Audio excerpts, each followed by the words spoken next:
আজকে যে তারুণ্যের অহংকার, তারুণ্যের যে ডাকে দিয়েছেন আমাদের দেশনায়ক তারেক জিয়াউর রহমান, তার নেতৃত্বে লোক সমাগমের ভরপুর আজকে যে তারুণ্যের অহংকার, এরা দেশের ভবিষ্যৎ।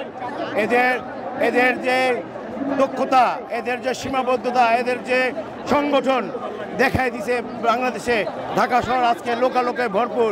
তারেক জিয়ার ডাকে আজকে আমরা রাজপথে তারুণ্যের অহংকারকে সংগঠন করার জন্য আমরা সবাই আজকে ঐক্যবদ্ধ হয়েছি।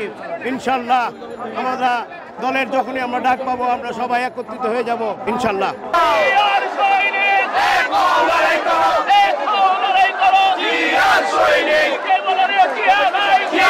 বাংলায়